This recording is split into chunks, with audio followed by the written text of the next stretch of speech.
This is Dan Schneider, and this is the sixth Dan Schneider video interview. Up today, we will be talking about Watchmen, graphic novels, and comic books in general.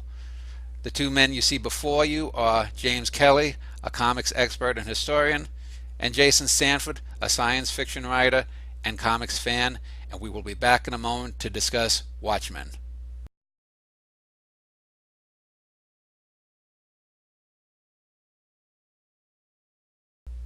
Okay, back with James and Jason.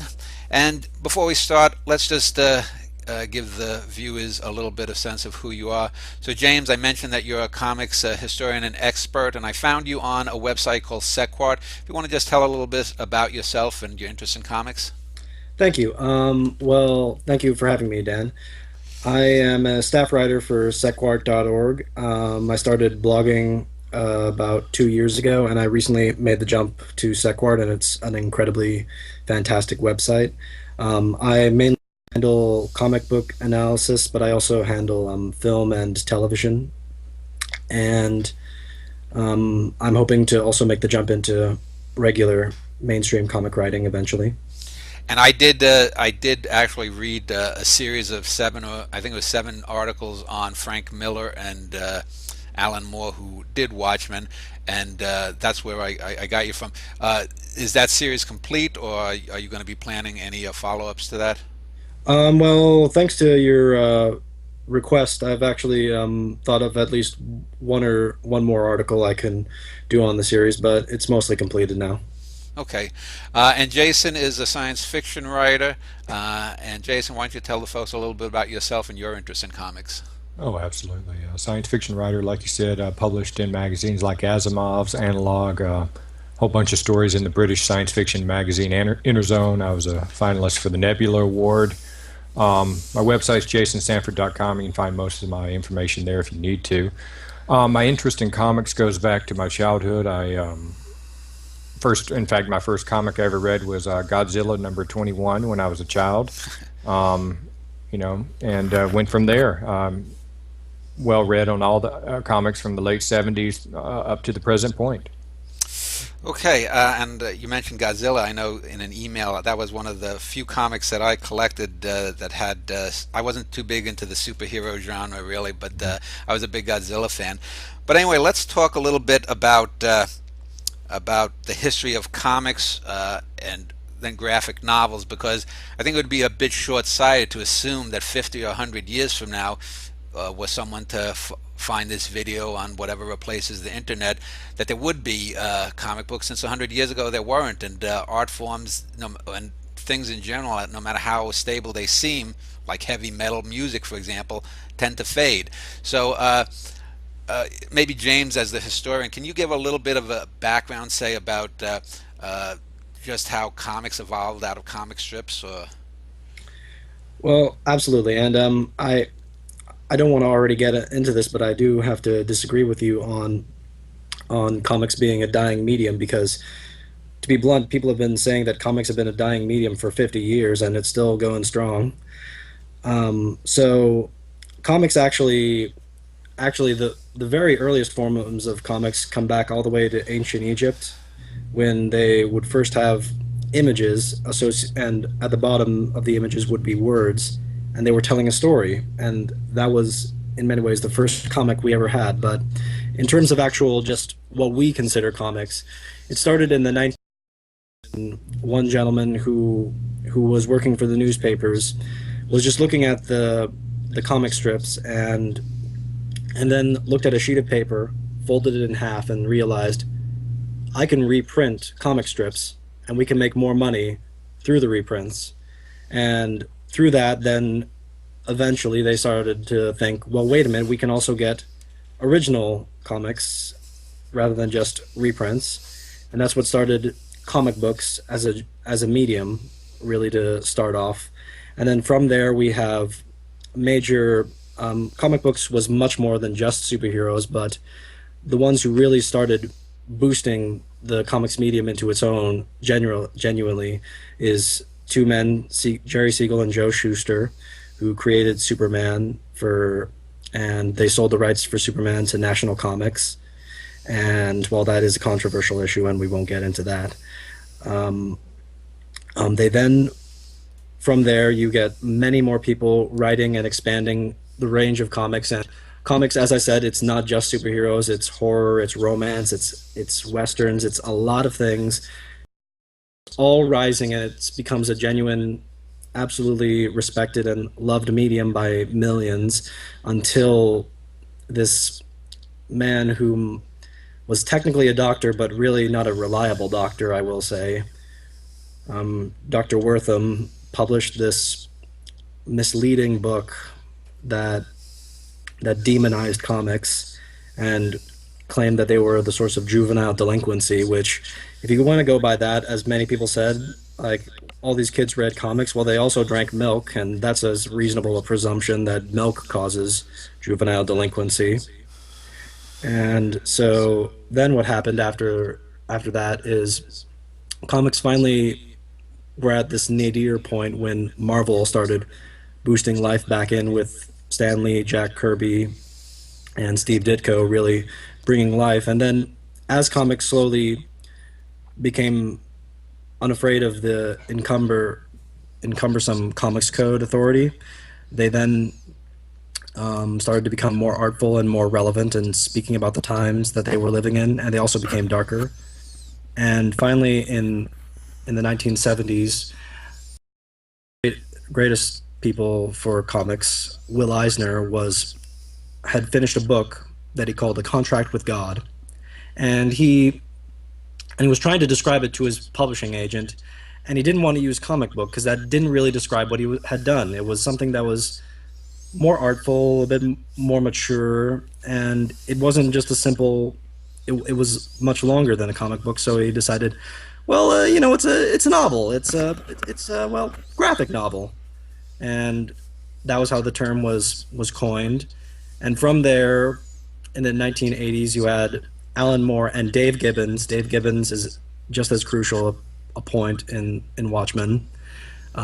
They collaborated on this massive and fantastic maxi series that was originally supposed to be just a reimagining of the Charlton characters, but became much more. And it was Watchmen, and it was labeled a graphic novel. And along with works like Mouse and The Dark Knight Returns, they became labeled graphic novels and were hailed as masterpieces, and got very surprising mainstream attention, and it was seen as the vindication of comics. Now, to get kind of a bit more into the technical side, if I may, I know I've been speaking Yeah. a Go little ahead, long, Lynn. but and what you described in your essay, which I do disagree with, is a bit of a misunderstanding of the term graphic novel. Is first and foremost, we have to understand that 90% of times when you see the word graphic novel on a trade paperback collection, it's not a graphic novel. It's a marketing term. And so many people in the comics industry agree. Graphic novel is a marketing term. It's not necessarily a real. There are a few graphic novels, but Watchmen, I would argue, is very much a graphic novel. Well, let me ask you: didn't Alan Moore, who wrote it, hasn't he disdained the term?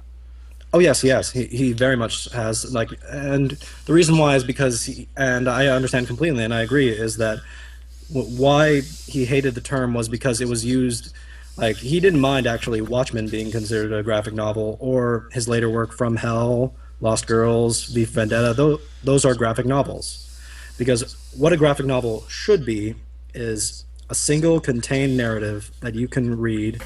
And what a novel does, just like any book, like, there's a difference between a book and a novel, as Alexander Burgess once said in his introduction to A Clockwork Orange, is a novel has to be a single contained narrative where characters change.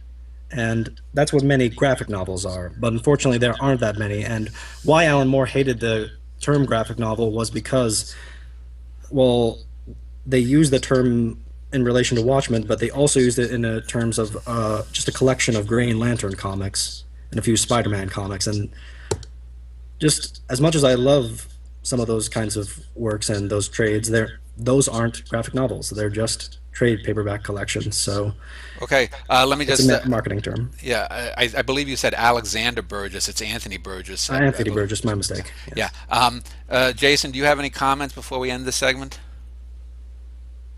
Oh, oh, Jason, I can't hear you. Jason's, yeah. Sorry, I muted. Oh, I had some background noise from family for a minute there, so I okay. muted my microphone. Okay, go ahead. Apologies.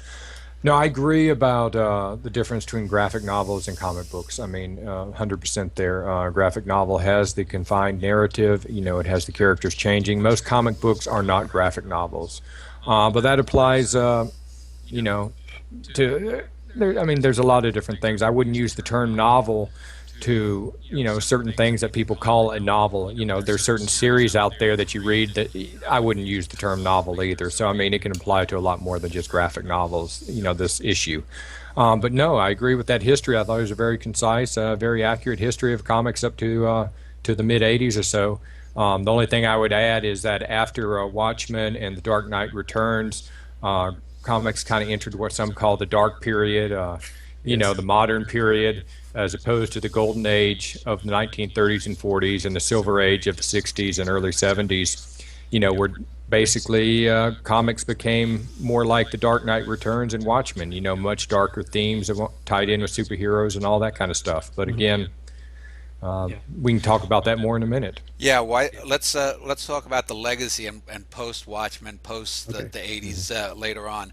So let's end this segment, but let's actually before we actually get into Watchmen itself, in the next segment, I want to talk about some of the 1980s classic graphic novels that James had mentioned: Watchmen, Dark Knight Returns, Mouse, and I guess I know I had worked in a magazine distributorship back in the early '90s, and I know a La Sandman was another big one by Neil Oh Gaiman, yeah, and so Gaiman. let's talk Gaiman. Gaiman. Okay, let's talk about them when we get back.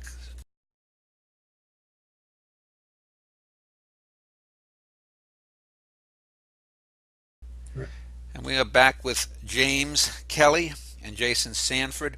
And James, in his little history of comics and the graphic novels, had mentioned several graphic novels that are well known, and I know them even not as a comics expert. I've heard of them. The big four that I would consider Frank Miller's The Dark Knight Returns, Alan Moore's Watchmen. Who did Mouse? Art Spiegelman. Art Yeah. Spiegelman, and then Sandman by Neil Gaiman. So let's just why are those four? They seem to always be the ones that come back to. What sets them apart, other than well, I would assume they're all considered truly graphic novels versus the definitions. So what sets them apart that they're always the ones referred to most of all? Jason, if you want to start this one off. Well, sure. I mean, it was the the four titles you mentioned there to really mainstream acclaim. I mean, there's always been a issue in the comic genre that, and it's in other genres too. God knows it's in the science fiction genre. Kind of we don't receive any respect from the mainstream, literati and all of that. But those comics did. Like I said, Watchmen and The Dark Knight Returns first, and then Mouse won a Pulitzer Prize, and really hit extreme mainstream literary acceptance. And then Sandman took while The Dark Knight Returns and Watchmen had been acclaimed, they had not received the same level as then Sandman did. I mean, they received a lot of acclaim, and they really showed that something new was being done. But it was not until really Sandman that Neil Gaiman won mainstream literary prizes. He won a World Fantasy Award. After The which, only time.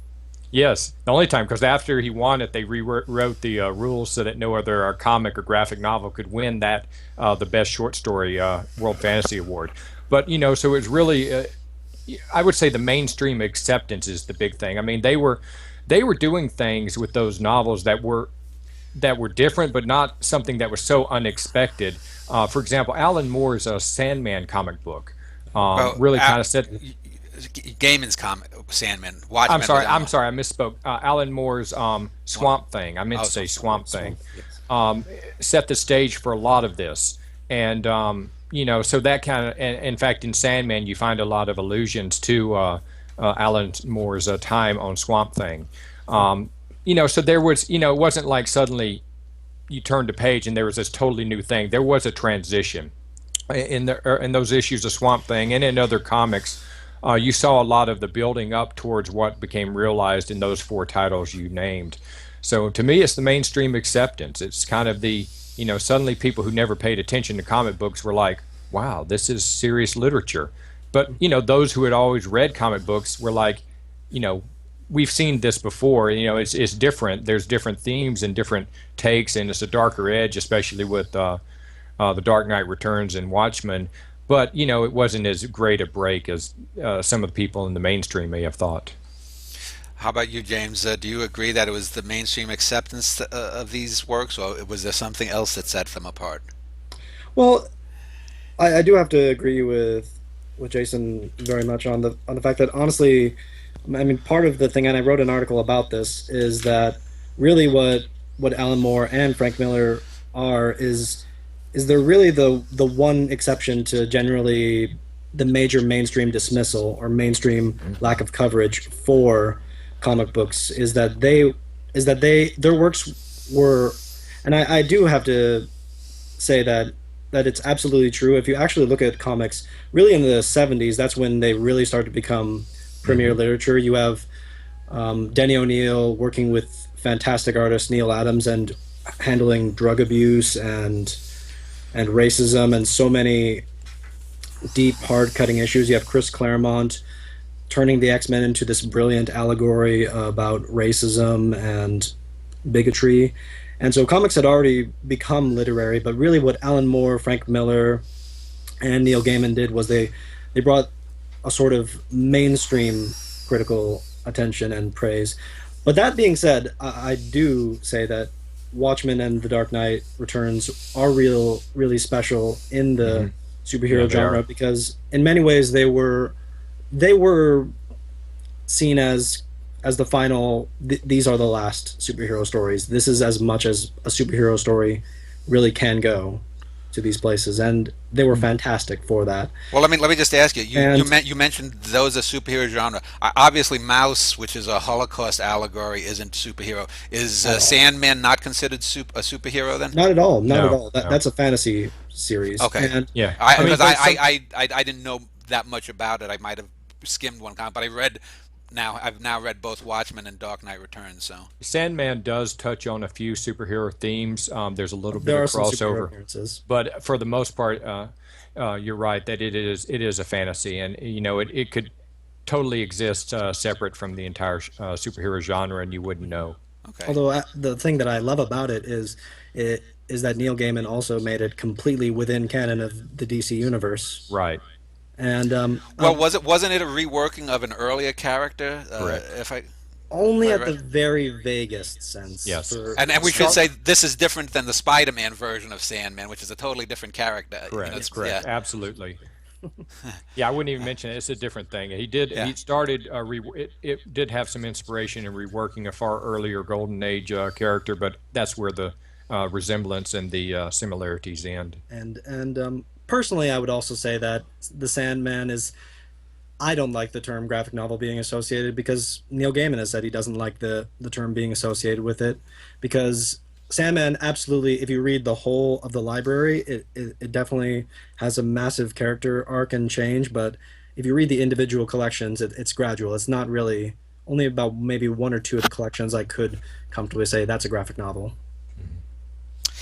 Uh, let me talk a little bit about as someone who's an outsider looking in on the genre and being told by certain things. I remember when I was a kid in the 1970s and would read some comics. I remember there was Spider-Man versus Superman, and I mostly looked at like the Godzilla kind of books. I would read some of they still in those days had some war comics. I would look through. I mean, when I look for a comic, comic, meaning humor, I generally gravitated towards the more humor one because I personally was never intrigued by superheroes. I did like the Spider-Man TV show, Spider-Man, Spider-Man, Yes. that one from the late Yeah. '60s.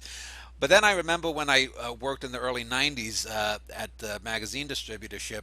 On our breaks, I worked on a production line where we'd put all the stuff into these bins to be sold to the different stores. And I remember thumbing through them and found I was like, well, if this is more interesting, this is better. And I do remember, was it Green Arrow's sidekick was the drug addict? I remember that Yes. That story. was Speedy. Yeah. And I remember Peter Parker's girlfriend getting killed, which was like the first major, character ever being killed.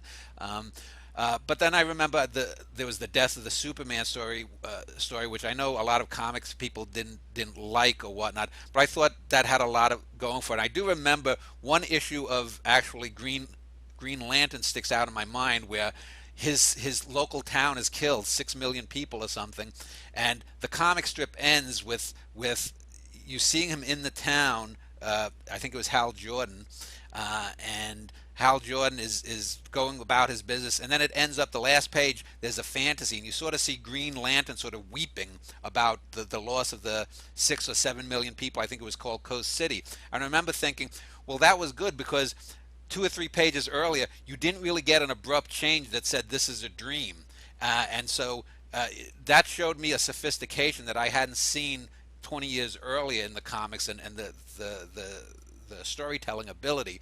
And I'm not someone who don't dismiss it as art or whatnot, but I wouldn't. My main thing is when I read things about Watchmen talking about it being the Citizen Kane of comics. Well, I guess or graphic novels. I guess you could say that, but there's no way that I can, and we'll get into this in the next section, that on an artistic level, I could take a film like Citizen Kane and consider Watchmen or The Dark Knight Returns, which I think is the better of the two books, because 20 plus years later, I still have images of the Dark Knight in my mind, whereas Watchmen basically has faded after just a couple of months after reading it. So I wouldn't put either of those on that level, and that's one of the things I wanted to talk to about in the next section. But you had mentioned James From Hell. Now that was a comic, because I remember the movie version with Johnny Depp. So that was Ugh. based on that comic. What about the comic?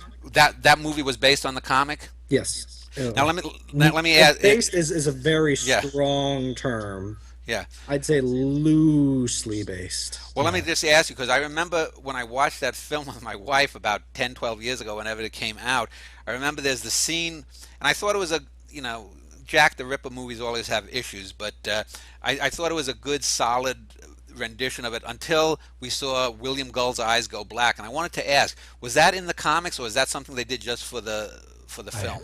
Well, there are scenes like that, but no, I don't. There isn't a scene where Sir William Gull's Okay, eyes go black. because I was yeah, wondering. it's been a while since I've read From Hell, but it's very different from the movie. It's a very different, It was from product it was from and Hell creation. Gaiman. Was that Gaiman or more? No, that was That was more. more. That was That more was okay. more. Because I was just wondering if that was something that was in the original, and was that a comic book moment inserted into the film or whatnot? But I just wanted to know. Um, I'd say, and that, I mean, I guess that gets down to, um, each medium has its own, it works in different ways. What works for a written novel, we talk about adaptations not being as good as the original. There's a very, very basic reason for that, is that the medium that something is created in resonates for that in what it was created in. Does that make sense? So Yeah, if I write a short story, that short story, if it's a perfect short story, it works as a short story, is not going to work as a novel. If you try to translate that short story to a film, it's not going to work as well as it did for the short story. They're different creations. So, Watchmen and The Dark Knight Returns are pivotal moments in comic book history. And for comic books, for what they are, they're amazing. Now, I think they rank very highly on across all genres of literature. We can discuss the Watchmen movie and why I personally didn't like it, and why I don't think it worked as well. But what works in a comic book, you're talking about some of the comic books you read in the 70s, what worked there might not have worked or a different beast than what worked in a graphic novel like The Dark Knight Returns, from what worked for The Sandman, from what worked from Hell, than what worked or didn't work in the movie version. So in some ways, trying to compare a Citizen Kane to a comic book, it's not, it's apples and oranges. You can't really compare the two because they're different types of creation. You wouldn't compare saying, well, this poem will never be as good as this novel. They're two different things. Yeah. So it's very difficult to say well, I disagree that this is the Citizen Kane of comic books. It's not. I wouldn't even say that. I would say The Dark Knight Returns and Watchmen, they are their own creations within their own genre. And I just have issues when you compare across different things that can't be compared. James, you want to have a final say in this segment? Well, what he said is fantastic, and I agree with pretty much all of it. I actually do care for the Watchmen movie more than he does. And we can get to that. Yeah, we can talk. I wasn't planning on that, but that's fine. We can hit the Watchmen film later when we do talk about the legacy of Watchmen and graphic novels. But in our next segment, we will talk more in depth about some of the points about graphic novels as art, some of the things that I've read about that led me to write an essay about it, and we'll get that in just a moment.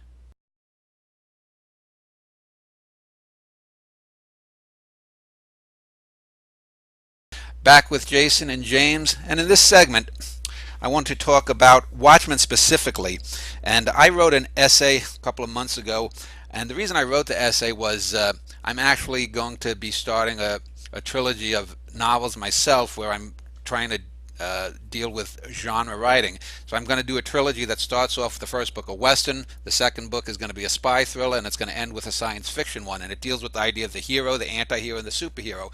So I wanted to play with the idea of superhero, and when I was looking up and I was asking a few people about the idea of superhero, they said, oh, you have to read Watchmen. And I knew, of course, what Watchmen was. As I mentioned, I'd worked years ago in a place that distributed comics. And one of the things that I found even before I read the book was just basically Googling was the term, it deconstructs the superhero narrative and the other thing. And so I read Watchmen. I wrote this essay, 10,000 words or so, and the one thing, and I think Watchmen is a good comic. I think it's a good staple thing. I don't think it's above a lot of the other things that I've read.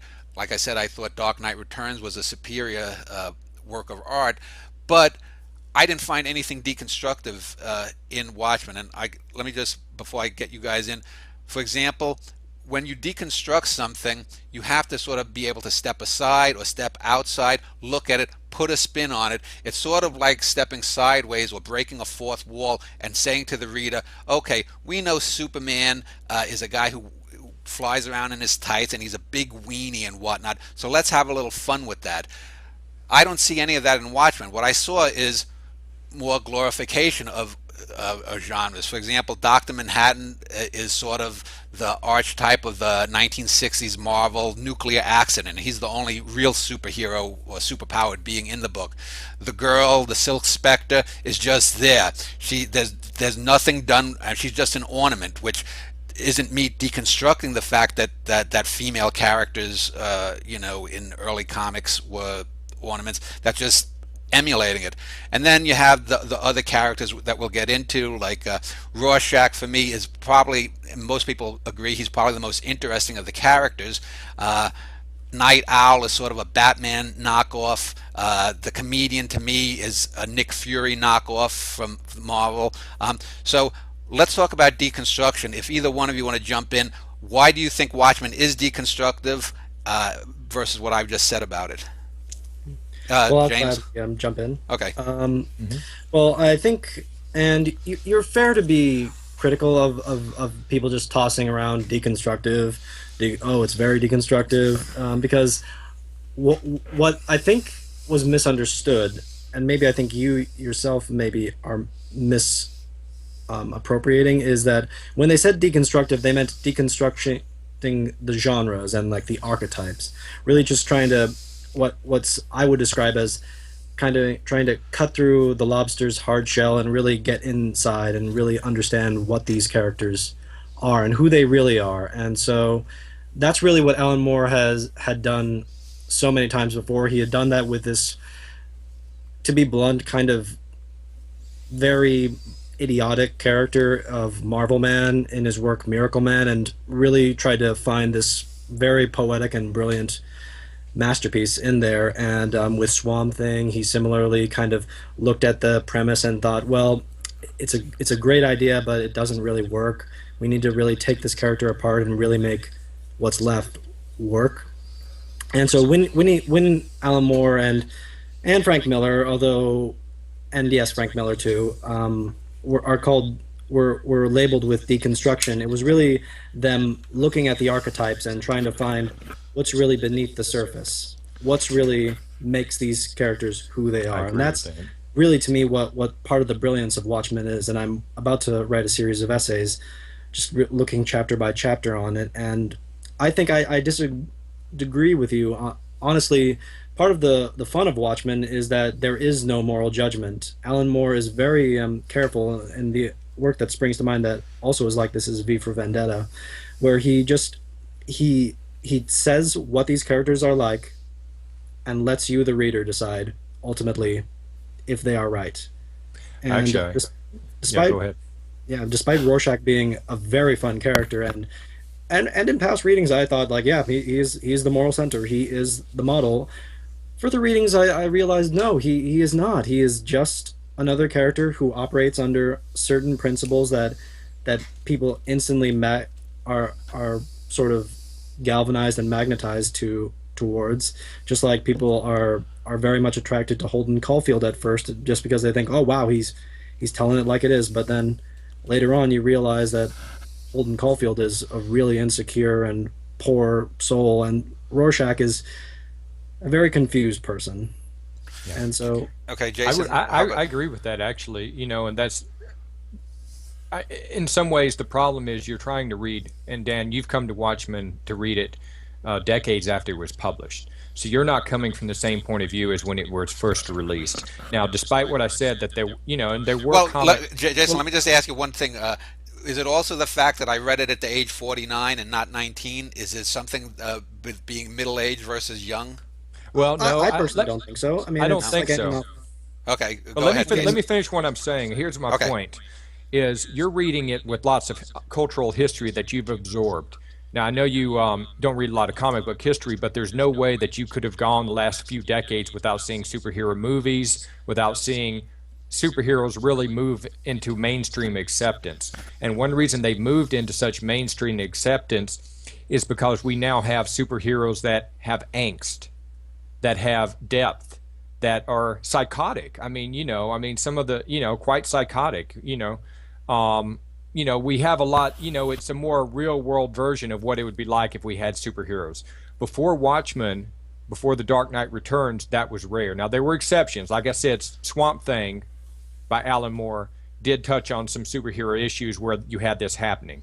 But it really became codified with Watchmen and with The Dark Knight Returns. After that, you could, comics as a whole changed. So, if you're reading Watchmen or Dark Knight Returns in the mid-'80s, this is a revelation. This totally changes the entire genre, and that's what they mean by the deconstruction. It really gave depth to the superhero genre. Reading it now, yeah, I mean, like you said, it's a good, you're coming to it and you say, hey, well, this is a good comic, but I don't see why it was great. But that's a bit unfair because you're reading it after it changed the entire genre. So, you're coming from, even though if you haven't been reading superhero comics, like I said, you've been influenced by what Watchmen did and what The Dark Knight Returns did to the entire genre, and you can't escape that. So, well, to get back to Citizen Kane, I could make that same argument about Citizen Kane. You could, yes. Yeah, but the difference and let me say this. Okay, go ahead. I've watched Citizen Kane, and I love movies. I was underwhelmed by Citizen Kane.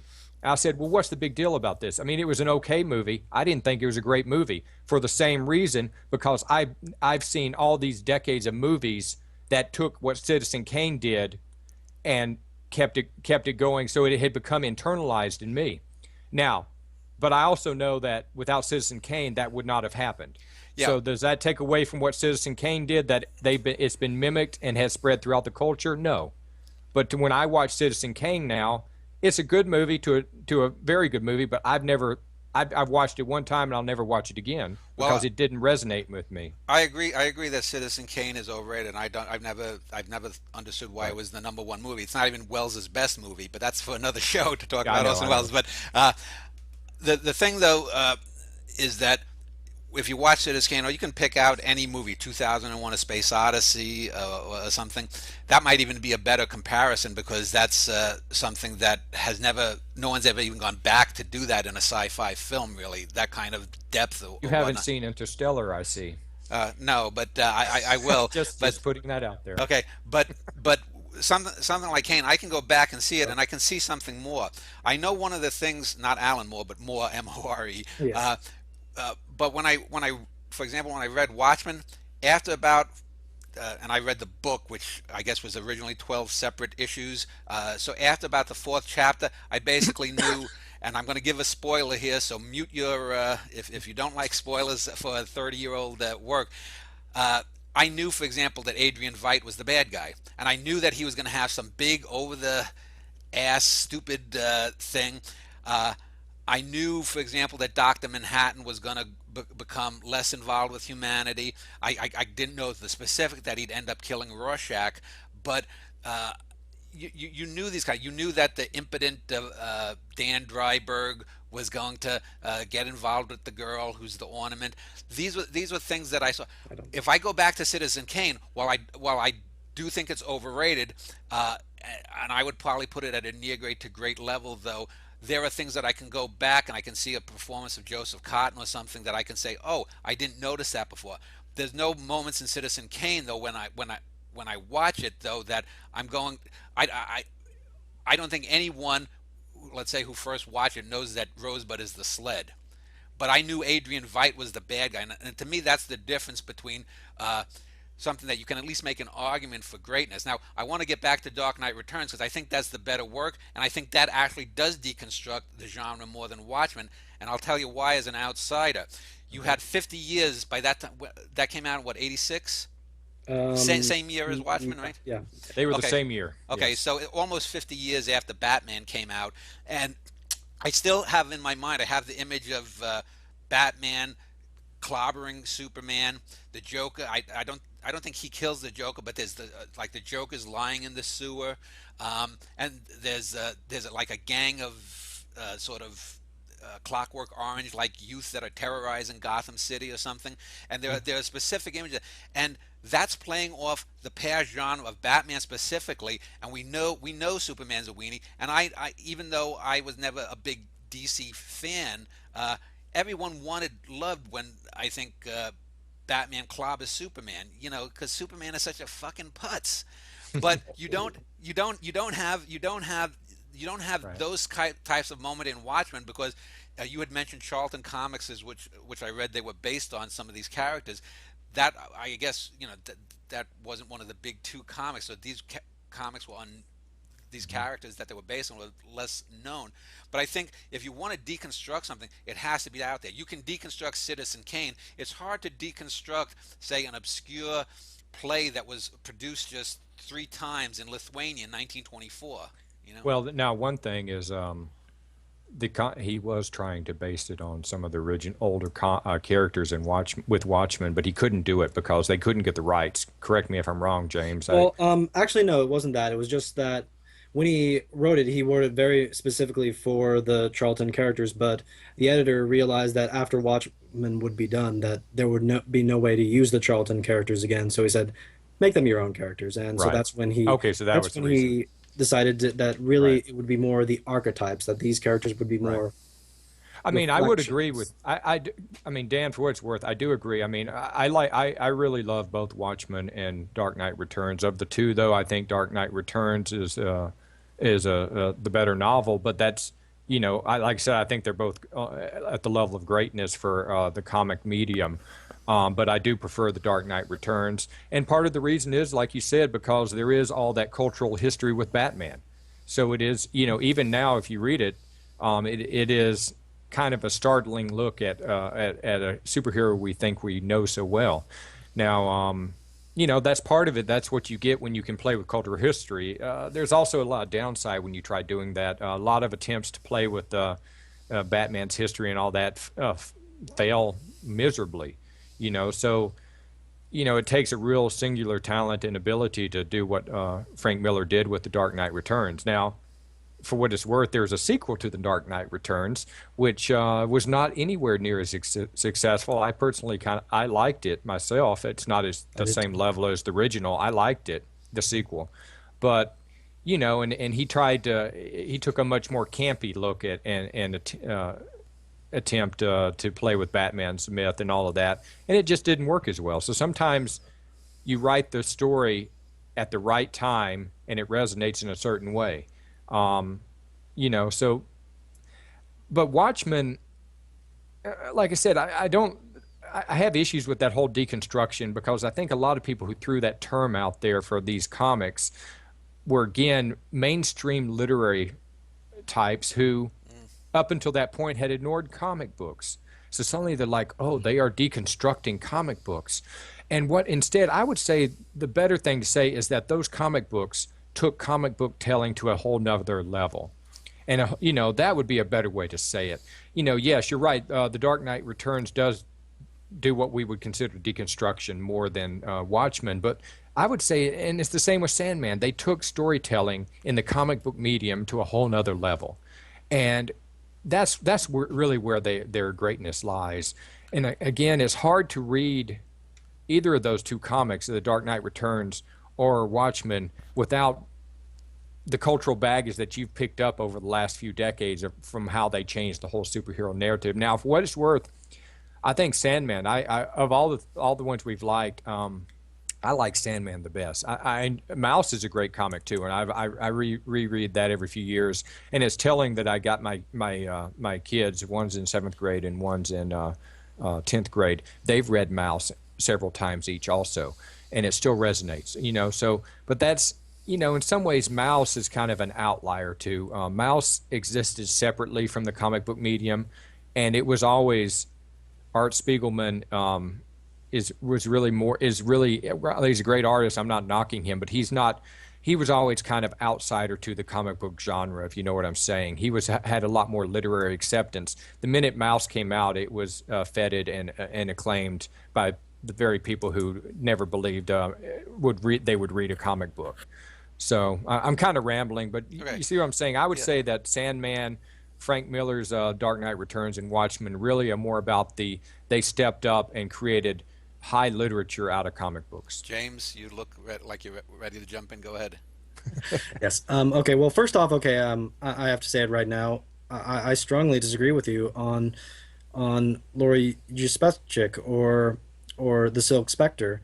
I think she's a fantastic character, and she does much more than just be, as you describe, an ornament. She's a fantastic character. She's very significant. She's a very supportive woman, and she's also insecure and really trying to understand who she is, and that's a very interesting character.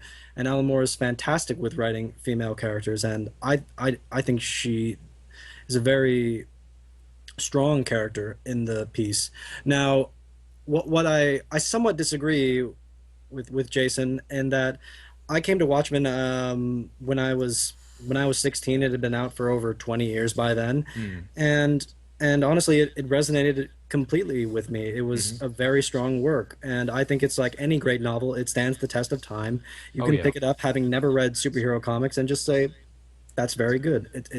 I understand why it's an incredibly strong work and why it's considered a great work. Now, personally, I love both works, but one of the reasons why I think you say that The Dark Knight Returns is a bit more of a resonant in terms of just memorable images is because of the fact that what Frank Miller was trying to do was more of a Wagnerian send-off to the superhero genre. where he was trying to really celebrate the superhero genre for all that it is, and then say, but this probably isn't something that really should be relied upon. And so he has very operatic and very lasting images inside the piece, and it is deconstructive, I think, because it does take apart and look at the comics genre and the comics medium. And I disagree personally on his characterization of Superman, because truth be told, really what I liked about what Frank Miller did was, unlike the Joker and Two Face, the mutant leader, those are clearly antagonists to Batman, but Superman is a very reluctant enemy to Batman. He doesn't want to Bruce to die, but he is more in that story. He's trying to do what he thinks is right, but that means compromising greatly, and that's by working with the government. And he never, whenever I read The Dark Knight Returns, Superman never comes across to me as you describe, a weenie or even a villain. It's just he's in this certain place where he's made his decision, and he may be on the wrong side, but he recognizes it's a flawed side. Hey, now here's something. James's image seems to have Yeah. frozen. Well, he'll probably come back. Go ahead, Jason. Now, one Continue. thing I would point out with The Dark Knight Returns and its depiction of Superman is that's really the first time Superman was really portrayed as a god walking on Earth. Oh, Um, absolutely. until then, yes, he'd always been the alien, the superpowered alien, far, faster than a speeding bullet, all of that. But he was still very much human. But in The Dark Knight Returns, he's like a god, a kind of a lost god. He's trying to do the best he can, but he's very removed from humanity. And I think that's something else. Frank Miller, for the first, that was the. Correct me if I'm wrong, but I don't remember another instance Yeah. where any superhero was portrayed like that. Yeah, one moment. Let's end this right here, and let's see if we can get James back on video here. So let's Okay. take a little break here and see just get James back. Okay, we Well, had well, hold on. We have James back. So James, go on about Superman. well, adding on to what Jason said, now you, there are some other things. What Alan Moore was doing with Marvel Man or Miracle Man, depending on what you want to call the character, that was also really one of the first times you had superheroes really depicted as gods, as very remote kind of gods among men. And what Frank Miller did with Superman was really he Superman was a nature god. He was really a man who was attuned, a being that was attuned with nature, and really belonged with the fields with and loved everything about nature, and really kind of looked at mankind with this kind of mixture of pity and slight revulsion. And that was very interesting to do with Superman, and it was a very different take on Superman that was very poetic and very interesting. And he never came across to me as this kind of antiquated or really kind of diluted fruitcake, as some people kind of view when they read Dark Knight. I understand why they think that way, but I disagree. And The Dark Knight is a fantastic work. The Dark Knight Strikes Again, which Jason was alluding to, is a bit too much on the kind of, it's a bit too deconstructive, and it's a little, I would say, too ahead of the curve for both Miller and for readers. It's people going in aren't going to understand, I especially wanna, because yeah, I wanna get back to a couple of things you guys said. But I wanted to ask. Now, Dark Knight Returns is not considered continuity in the Batman universe, right? no. And saying, because I do know another, probably my favorite, and I think it's as good as Dark Knight Returns. My favorite Batman comic is The Killing Joke, but I know that's not continuity. And Watchmen, It was for a it was while. okay. Yeah, it Well, was. Continuity changes. yeah, Yes. retcons. Well, and Watchmen was standalone, but now they're sort of making a continuity. It seems because I've seen, No, they're not. Yeah, aren't they doing before Watchmen They stuff did they that, that. did. Yeah. but it doesn't cross over with the rest of the DC universe. No. Okay. No. I want to comment on two things that both James and Jason said, and just because it struck me when Jason was talking. He had said he said the phrase "great for the comics medium," and that tells me at a certain level, even Jason would have to say, well, it's great for the comics, but it's not Moby Dick, which is another work Watchmen Alan Moore specifically compared it to. That's Well, actually not how I meant it, but go yeah. ahead. Okay. Well, yeah. And then I know in talking about the character of the Silk Spectre and her supposed qualities, James had mentioned she was insecure and fretting, and so it seemed to me that both of you were doing some of the things that I've seen a lot of critics say, in that you're saying, well, it's great, but there's in Jason's case there's a hesitance in that it's great, but, and in James's case it was like, well, she's a great character because she has all of these womanly traits. Now I hate the cliche of the super babe in heels that can kick Arnold Schwarzenegger's ass. So I'm not saying Laurie Jaspezic had to be the super babe like Wonder Woman that could do that, but so let me just ask Jason. You said you didn't mean that. What did you mean by your phrase? And then we'll get Right. to James. Yeah, so what I was trying to point out is that gets back to what I was saying earlier about how each medium has its own levels of greatness. You know what, for a graphic novel or comic book to achieve greatness, it can't just have great words.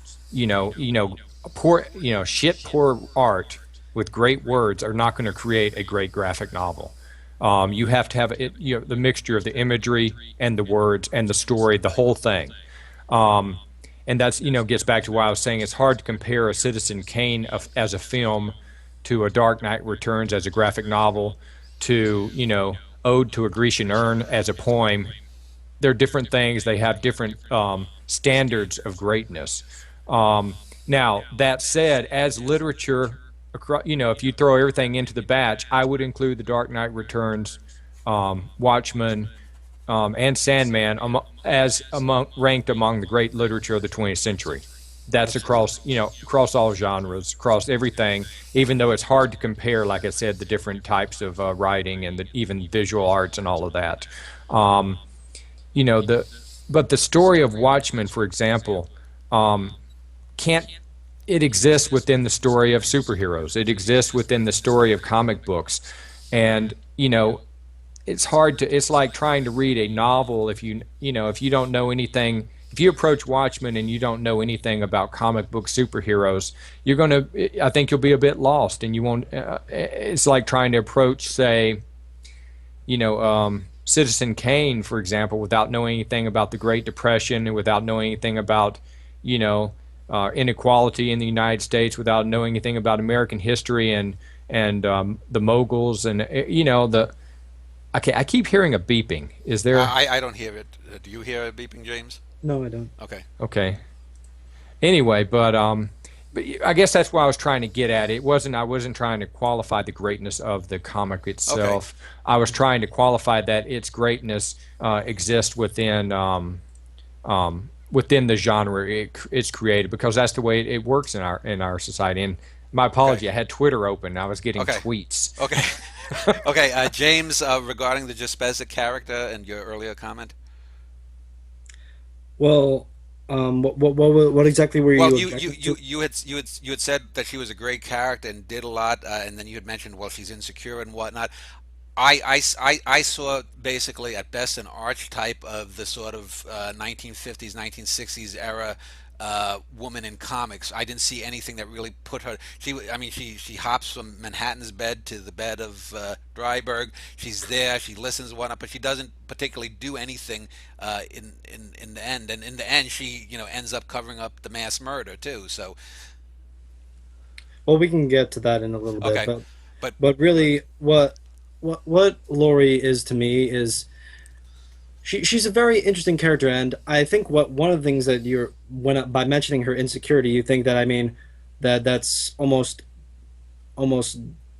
a degradation of her character because she's insecure, but I don't think that's true. Honestly, there are many characters that I admire for being insecure and not being that emotionally stable. And really, one of the things that I loved about the character in rereading it recently was that she really is this kind of woman who had a mother who basically just tried to push her and elevate her and Jason, Yeah, you came. hopefully he'll come back. Are you there, Jason? Okay, James, why don't you finish and we'll try to Okay. get Jason back. Well, she's a very Here he comes. okay. All right. Okay, that's good. She is a woman who basically. All right, let me. I kind of lost my train of thought. Um, Sorry. Lori is this kind of character who had this mother who basically just pushed her to be this kind of person that she didn't know if she wanted to be, and that's really something resonant is that she herself doesn't know exactly who she is, and she's trying to figure that out, and her relationship with John also is covered fairly well. Is that she doesn't really have a supportive kind of relationship, and John Osterman is this very bizarre kind of human person that was once human, And and Osterman is Doctor Manhattan, the lone yes, superpowered person. yes, and whereas like with Dan Dryberg, she has a human being, someone she can be with and relate with and share her insecurities as he himself has many insecurities, and Dryberg, you she's mean very Dryberg? significant to the plot because she's the instigator for Dan Dryberg to accept who he is, really. All right. And she herself has to go through a journey of convincing Dr. Manhattan that humanity is worth saving, that for our imperfections, our insecurities, all our shortcomings actually are what make us spectacular and are what make us a miracle. And Uh, that is a magnificent message and a magnificent character. I would I, agree with that. Yeah, I mean, she definitely plays a major part as a character, and especially, like you said, showing that humanity is worth saving, despite all the pain that she's has seen and suffered through her life. She conveys that life is worth living as a human. Well, let's. There are 2 points I want to end this segment with, but before we do that, let's talk about the end of the book. Now, I know, or the end of Watchmen, since we're focusing on Watchmen. Uh, for those who don't know, if you want to mute your thing, spoilers. Basically, the character of Ozymandias, based on a Ozymandias. well, Ozzy Osbourne, Ozymandias, whatever. He basically is a former good guy. He comes up with this wackadoodle plan that he's going to force the Russians and the Americans to not go to war over Afghanistan by basically conjuring up this monster that could be from outer, or he wants to pretend is from outer space, and he's a multi-billionaire. And there was some controversy that I've read that, and it's acknowledged late in the book that it was an idea taken from a television show, The Outer Limits, that had a similar ending. But that's another thing that's such a bad end. All of these characters, number one, it's mass murder. It's just a silly fucking ending. I mean, and then all of the characters except the one guy, Rorschach, who's basically a serial killer who becomes the voice of conscience, they all go along with it. And that's the thing that's the most ridiculous is Dryberg seems to be probably the most, I guess, well balanced, and he's the guy you can relate to the most because he starts off being impotent, he's old, he's pudgy, well, not old but middle aged and pudgy. Then he gets this babe, and she's tried to get Doctor Manhattan to come back to Earth after he's been driven away through Veidt's scare tactic. The ending, I mean, the ending is just so bad of an ending. Do you really want to argue that that's a good ending to that book, even on a comic book Actually, level? actually, I will because Yeah. it's a damn good ending. Here's the thing, you're sitting there talking about they're facing nuclear annihilation in the novel, which at the time it was written was, again going back to that time, really resonates with the arms race between the Soviet Union and the United States back then. Um, you know, yes, the ending. I really love the ending. It's a joke. That's why you have the comedian's character in there, and why he goes just batshit crazy that he can't handle the fact that someone that he's always looked down on has performed the ultimate joke over him. Yes, the ending is a joke, but that is the point. It is a joke that saves the existence of humanity. Yes, it's mass murder too in the story, but it's better than the alternative that you know the characters and what people at the time in the mid '80s thought we were facing. Again, this is the time of the show The Day After, and the British version, I think it was called Threads, of nuclear annihilation. That was the big worry at the time. And here it is. Here is a novel saying, well, the only way we're going to save humanity is basically tricking them with a massive joke. And yes, so I think you're seeing it as a literal joke, but again, that's part of the joy of the book, is that it takes an actual joke to save humanity. But if you want to talk about it as a work of art or a novel, you have something here that is at a very childish level. I mean, this is again. Veidt becomes, he even says it. I don't want to end. Oh, I forget. He says, I don't want to end up a Republic serial pictures villain who explains his ending, and it's this big and serious. I mean, it's just so utterly silly. And if it had ended. If it had, I think if the ending had been better, I could have dealt with it more. But number one, I saw the ending coming from about 4 or 5 issues. I got to say something. What you're critiquing on this is one of my major critiques about Citizen Kane. That's what I hate about that movie, is that they have the opening of showing the newsreels as they explain everything. It's the same. That's one thing I never liked about Citizen Kane, is that the first 5 minutes are all newsreels where they explain the story to you. Again, in this instance, it works for me. In the hands of another story, it wouldn't work for me. In this case, like I said, the fact that they're basically, he's pulling a joke to save humanity. It works for me. James, what's your opinion on the ending? Well, I loved the ending. The first time I read it, I was just gobstruck, and I had to take a long time to really think about it. And what really is a very resonant ending, and I can understand. Actually, there's a fantastic book, Super Gods, by great comic writer Grant Morrison, that is very critical of the ending of Watchmen, and critical of Watchmen also. That some of the critiques you might agree with was that his complaint was more that the storylines were quote unquote generic, and that the choice of tricking humanity would ultimately be a bit too kind of just stupid, as you described. And I mean, to be fair, actually, Dave Gibbons parodied Watchmen and the work he had done, and made him most famous in Martha Washington with Frank Miller by saying, within 5 seconds of like the supposed an alien invasion to unite humanity, the character says, "No, this is idiotic. No one would ever believe this." And didn't someone quit? I think I read. But didn't someone? Okay, go ahead. I'll gladly talk about that. Okay. So I don't know about the quitting part, but I'll definitely tell you that one of the editors, halfway through as they were working on it, pointed out that the ending was similar to a plot from The Outer Limits, and Alan Moore didn't know at all. He had never seen the episode. He had no kind of familiarity with it, and so he was like, "Oh, well, I guess it is similar." And so he acknowledged it by having a little line of The Outer Limits in the final chapter of Watchmen, but no, it really was just coincidental. And that happens. Storytelling, yeah, it does. It can happen. Honestly, I've had that sometimes happen with stories I've written, then suddenly find out, something I've never written. Other people have done before, or someone has written the same story at the same time as I have. Not the same, but similar themes. That's the thing about our culture, is stories and ideas float around, and more than one people will pick up on them. Can I tell one little quick story before? I'd like to talk a little bit more about the ending, but just one little kind of anecdote that's perfect for relating to just comics and just story parallels.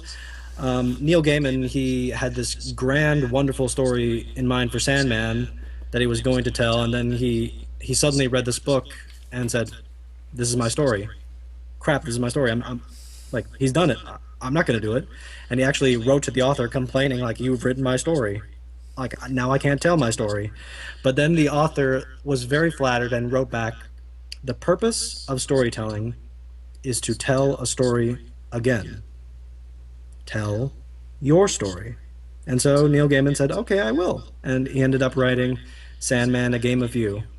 And there was a chance that he might have not written it and not written what many people consider the best of Sandman. And so, but getting back to the ending of Watchmen, at least for me, one is having lived through the horrors of September 11th, I can absolutely understand the idea of humanity uniting under fear of a great threat. Of just immediately after September 11th, Congress was united and many nations flooded to America's support. And so what I think some people misunderstand, and many people have complained about the ending of Watchmen. I understand why they complain about the ending of Watchmen, but to me it works perfectly. As I understand, like under a great, the only way, as Ozymandias says, that you can handle this great Gordian knot is to come up with a bizarre and untractable solution.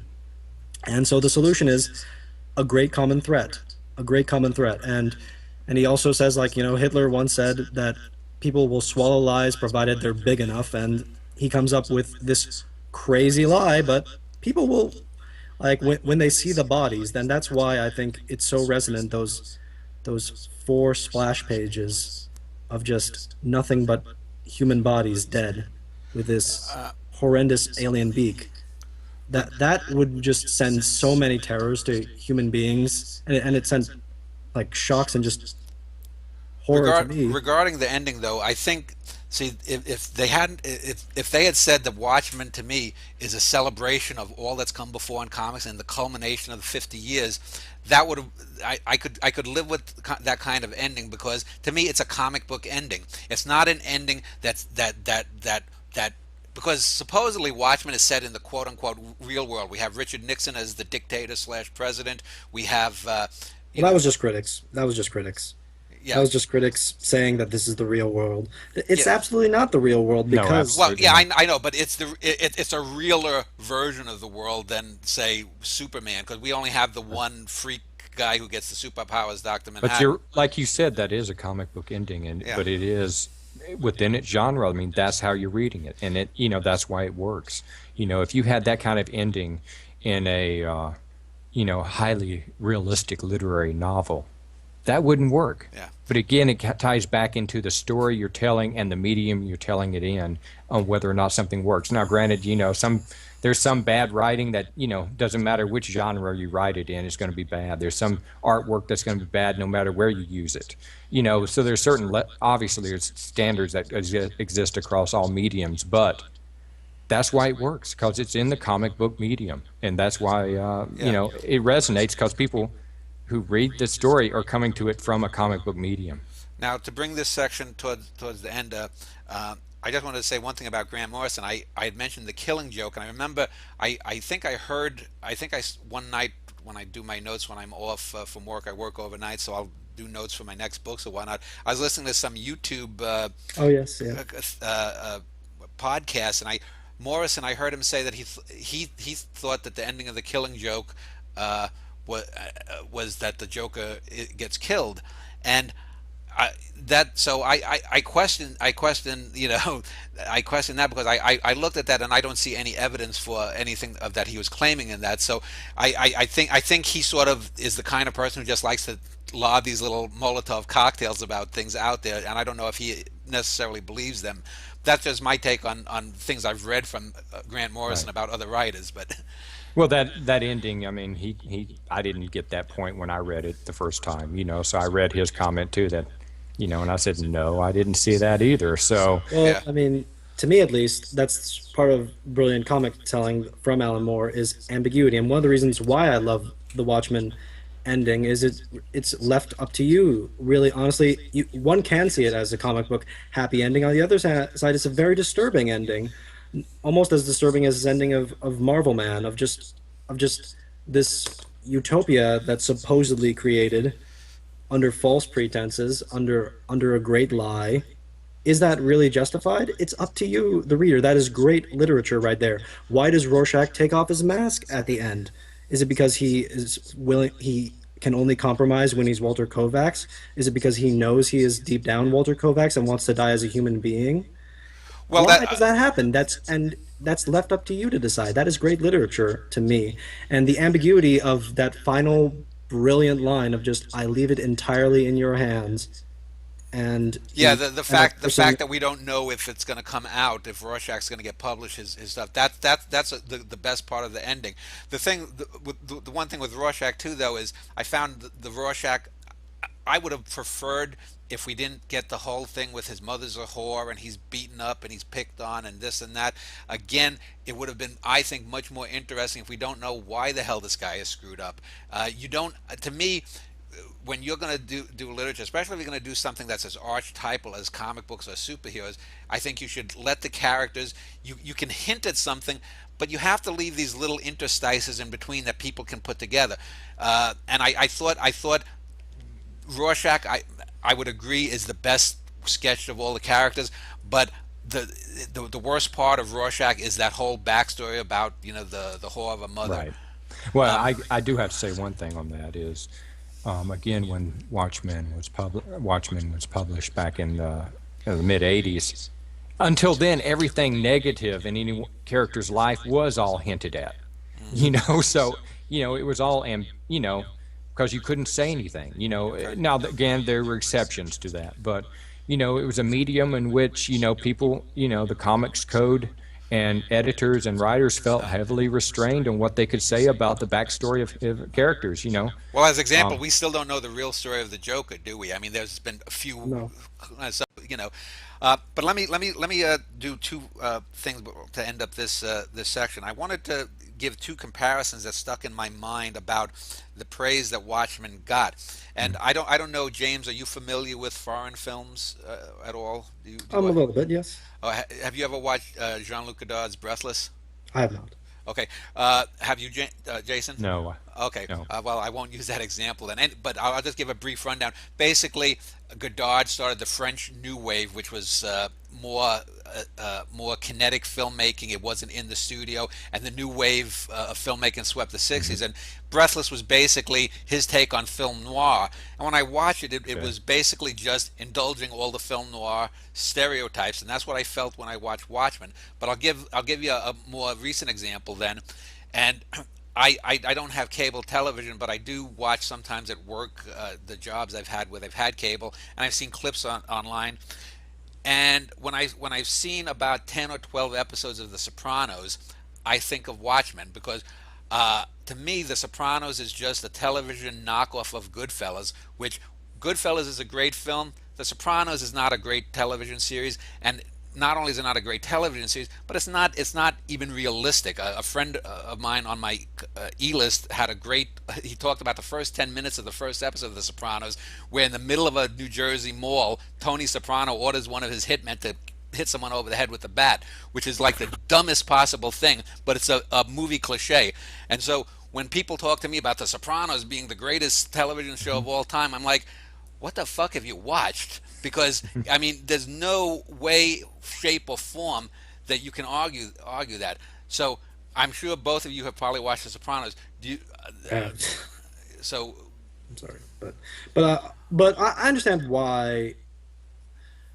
Um, I think what you're saying is you see too much of just genre of just it's too much following a genre and the cliches and faults of a genre, and well, Alan Moore wanted to write in the superhero genre this story about humanity and power, and Hmm. personally, at least for me, he used the superheroes as a stepping board to talk about power and ultimately the threat of nuclear war. And to me personally, Watchmen is right there with Doctor Strangelove as the strongest piece about thermonuclear war ever made.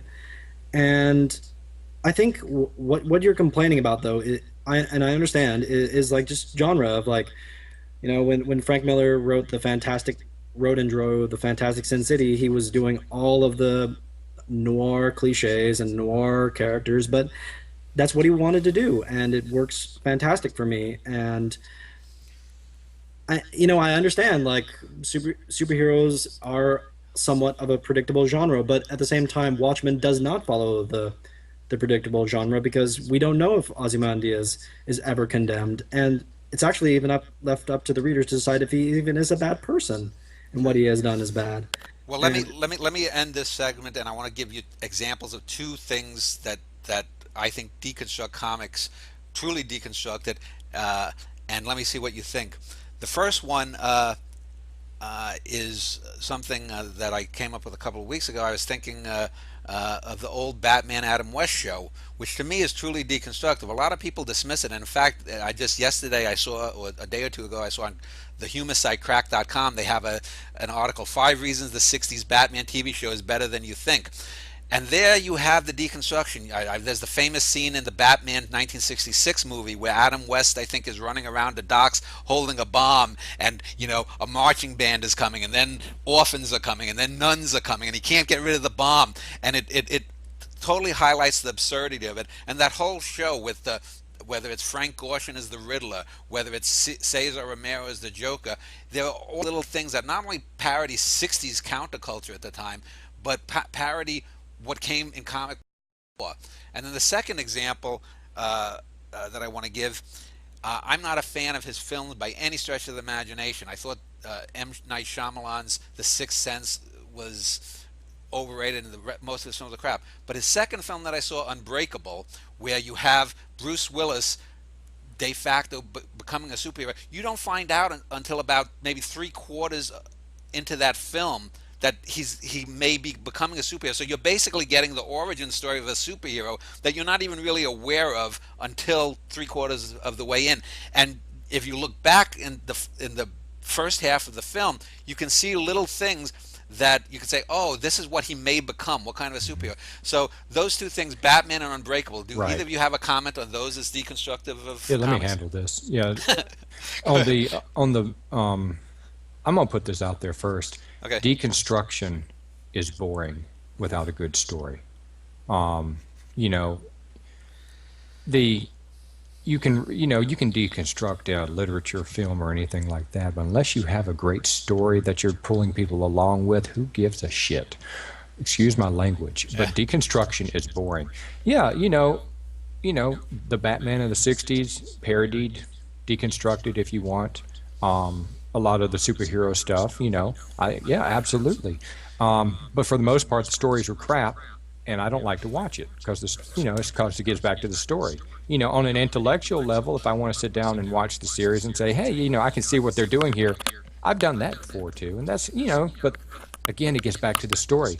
Now, Unbreakable, yeah, no, that's actually one of my favorite movie of his. I did enjoy The Sixth Sense, but it's one of those, after you see The Sixth Sense and you know the twist, that's the end of it. But Unbreakable, yeah, it's a subtle superhero movie, and but again, one reason that works is people think they're watching quote, a realistic real life drama, and suddenly they're getting sucked into a superhero story. Going back to Watchmen and other comics like and Dark Knight Returns, they are working very much within the story of superhero comics.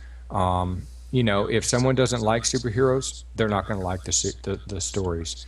That's just the way it is. But as stories and as in the medium they're working in, I think they're great. And James, do you have a final comment on that? Either of those two things? well, I have a very fondness for the Adam West Batman TV show. That's what I'm familiar with. I haven't seen Unbreakable. I'd like to see that. Okay. But yeah, and I understand why you say deconstruct, why you keep on harping on deconstructionist. And again, I have to emphasize that's other critics kind of just appropriating a term, and when they said that, they meant deconstructing characters, archetypes, genre. That's what they meant. They didn't necessarily mean this is deconstructionist. Okay, let's end this segment, and when we get back in the next segment, we had mentioned earlier the Watchmen film, which came out in, I think, '09. Let's talk a little bit about that and other legacies of Watchmen and the graphic novels of the '80s.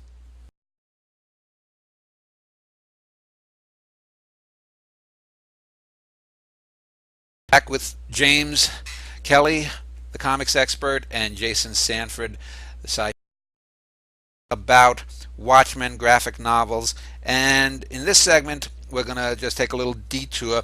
We want to talk about two things specifically. We want to talk about the 2009 Watchmen film, which, from what I've gathered online, a lot of Watchmen graphic novel or comic book fans are very mixed in their reactions to, and also the actual legacy of Watchmen within the comic genre. So, James, you wanted to start. Let's talk about the film, pro or con, or what did you think about it? Ultimately pro, but it's one of those things that what Alan Moore, I feel almost sad for him because every single adaptation of his work has been pretty much horrendous. From Hell is unbearable. League of Extraordinary Gentlemen is I suppose fun if you take away your brain and forget about the comic. And V for Vendetta is unbearably stupid to me. It is a truly horrendous movie. Like, I'm glad that it got people interested in reading the comic, but beyond that, I can't say anything. And Watchmen is, except for a very excellent Justice League cartoon, the best of Alan Moore's adaptations, and even that's not a very strong one. But as Alan Moore described, it was as close as you could get to Watchmen, and it suffers many problems. It's too long for a movie, but it's too short for the work it's adapting. What stuff did they cut from the book, and did they add anything in that wasn't in the book? And I know they changed the They ending, did. right? They did. They added. Well, just I can't list everything. Okay. They cut out like so many subplots, detailing and really developing the characters. They cut out really kind of they changed the conspiracy that Ozymandias does. They really kind of shortchanged Ozymandias and made him into this very two-dimensional character. This very I am evil. I'm almost British in my voice, and I'm very because he was played by a British actor, and just very kind of cold and remote, which wasn't the character of Ozymandias. And I mean the two the two casting. I love Carla Gugino in other works, but she did not get that character at all. She was Silk Spectre. She was the old Silk Oh, Spectre, the and old she one. did Okay. not get that character at all. And also, I don't want to be mean, but Malin Ackerman, I think she really should just stick in comedy. Like, Was she the young Silk yeah, Spectre? she was the young Silk Spectre, and she really did not do a fantastic job in my book. The James, Watchmen movie, Yeah. your video has frozen again. Yeah, that oh, can we can still hear him. So go okay, ahead, James. well, whatever. The some of the sequences of Watchmen movie are fantastic, and that's why I do like it. But on the whole, it's not as cohesive and as strong a work. Personally, the animated Dark Knight Returns adaptation is a fantastic movie, and that's absolutely worth watching. And Frank Miller, almost everything that he's had adapted works fantastically, whereas almost nothing Alan Moore has gotten so far, everything has been dreadful. Okay, James, why don't you turn off your video and turn it on, see if it comes back. Jason, do you want to comment on Okay. the Watchmen film? Sure, I'm not a fan of the film. I mean, in some ways it gets back to what I've been harping on about how the mediums are different. So what works in a comic book, what works in a novel may not work if you turn it exactly into a film. In this Okay, case, it James is did back. not. James is back. Good. Um, Okay, good. there's a. I'm not a fan. In that case, they tried to make almost a. Granted, they cut some stuff out, but they tried to make a, scene by scene version of the comic book into Mm. Watchmen, the film, and you could. In this case, it would have been far better to try to get the essence of what Moore was trying to do with his comic than to try to do a scene by scene.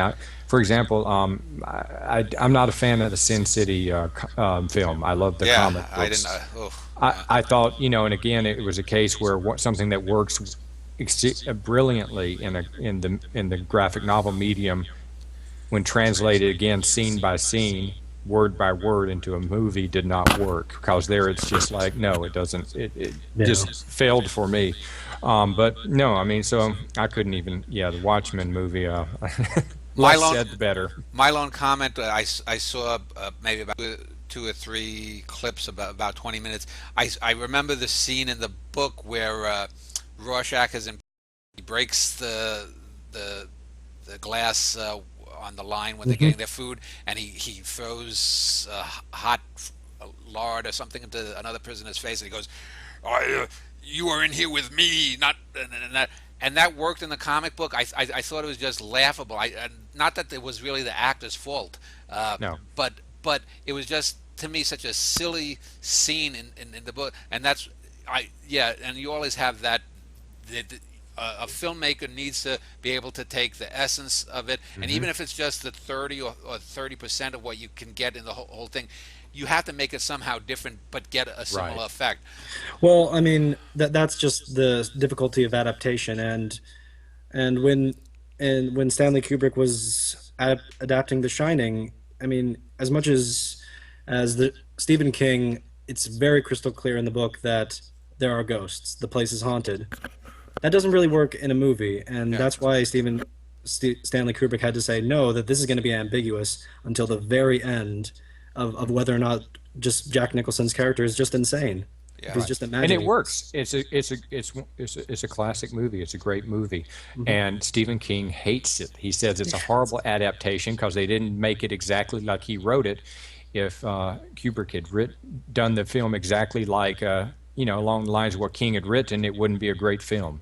That's it exactly. And so Well, if you've ever read Marcel Proust Remembrance of Things Past, his most famous passage is a 300-word ode to a tea biscuit, and so that wouldn't work on film.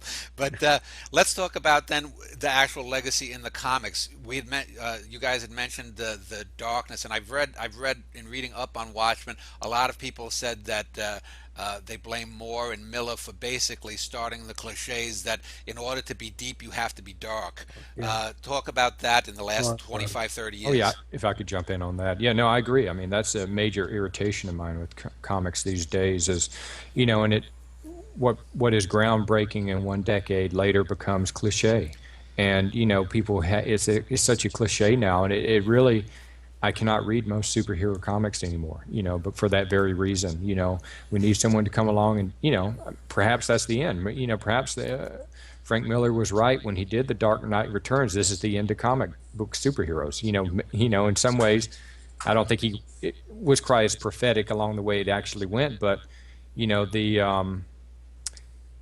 I don't, so far the superheroes have not gotten out of that mindset, out of that, what was created through Watchmen and The Dark Knight Returns, and that's a shame because, it's a very American and form of literature, very unique. It's like jazz, it's something that was, for the most part, there's exceptions, but really came out of the United States, literary history and the comic book history and all of that, and now it's in a rut. It's been in a rut for at least a decade, maybe more, and I don't see it getting out of the rut. I don't know what the solution is.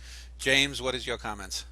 Well, I mean, Grant Morrison actually touched it perfectly on Super Gods. I think Alan Moore and Frank Miller do have mixed opinions on the legacy of their great works because kind of some people really misunderstood what they were trying to do and just said, "Oh, well, you know what? The trick to getting people to read is darkness and violence." And so yeah, that's what Yeah. some people tried to do, but the thing was that the biggest like real kind of like comics are too dark was the 1990s image people, but really Yeah. kind of like the thing is those people, they owed much more to Miller than they owed to Moore, in that they were kind of taking apart the kind of realism and art in superheroes and just getting them back to their roots and just saying, this is just entertainment, let's just have fun, let's just do ridiculous stories that's really just pure kind of like energy. And they didn't last long, and because like that can only last like a sugar rush for a short amount of time. And I disagree. Actually, if you read most of the comics being written, I would say definitely by Marvel, like Brian Michael Bendis, what he's doing with X-Men, and what Mark Waid does with Daredevil, and Dan Slott with Spider-Man, they aren't dark at all. I mean, sometimes they are dark, but when they are, it's for a purpose, and And it's I much more actually could, just sorry, go ahead. it's there's a lot of energy and exuberance, and really comics went through a dark age, but they've gone through a light age again, and DC, I am sad to say, is more on the dark side. And except for Batman, where it's appropriate, it's kind of bizarre at times. Yes, where you get these Right. dark versions of superheroes where just no, you don't need the Justice League to be dark. They can just be fun and doing. Yeah, I'm not a Pollyanna, but I know I wrote another essay regarding the television and the so-called golden age of cable TV shows. Like I've seen that Walking Dead television show, and I think it's dreadful. I think you can't even begin to compare it to the original Night of the Living Dead or Dawn of the Dead, and it's like, how many fucking zombies do you need? And it's like, so it's not just in the comic book genre. And I'm not saying everything has to be the Waltons. And the Waltons was a great family television show.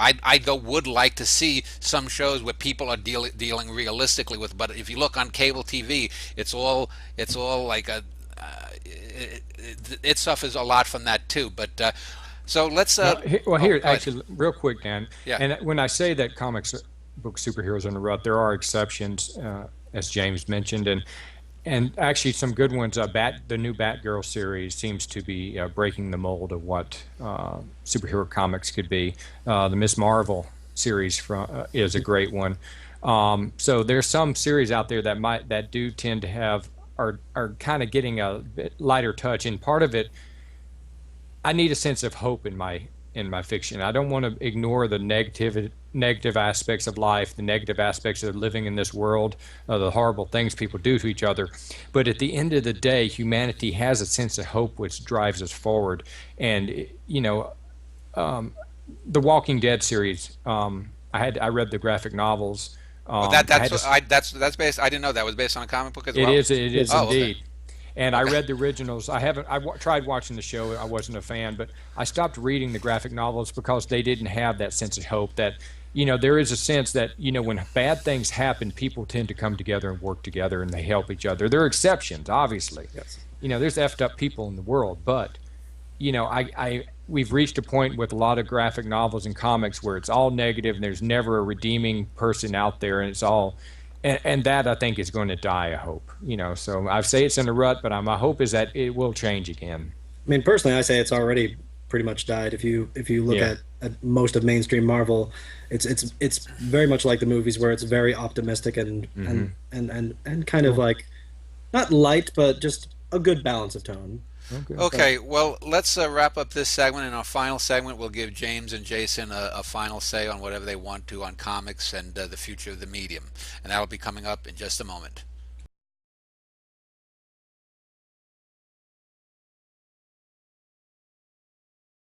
And we are wrapping up with Jason Sanford and James Kelly talking about Watchmen, graphic novels in general. And we've talked a great deal about that. I just want to give both of them a say on what they're going to be doing. James, let's go with you. Sequart.org is where you write for.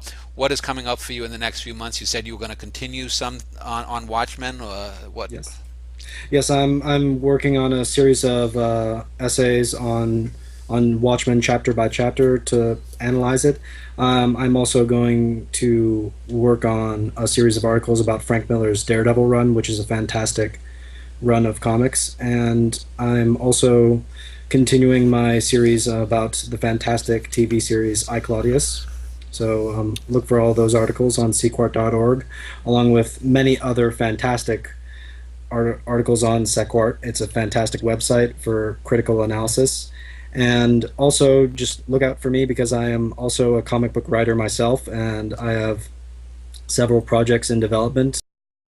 To being released is Grim and Gritty, and I also have another which is being done fantastically by artist Louis Chichon, and I also have Josh Templeton, a fantastic French artist, working on a sci-fi series called The Wolf in the Forest with me, and look out for that. They're going to be fantastic, and I hope we'll get people to read it. And before we go to Jason, I just want to say, is that I, Claudius, the BBC production from the 1970s? Yes. Okay, so look out for that, and people can look below this video, and in the information you'll see links to both Sequart and Jason's website. Jason, your final words? Sure. Kind of said all I think I have to say on graphic novels, Watchmen, and all of that.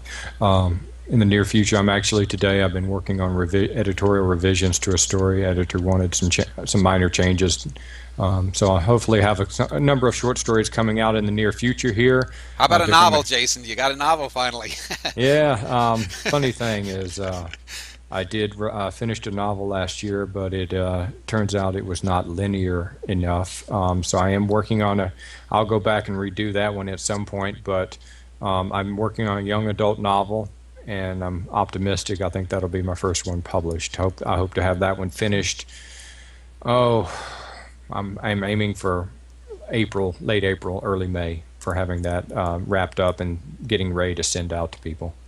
Okay, well, it's been... You can find my stuff and more information at jasonsanford.com.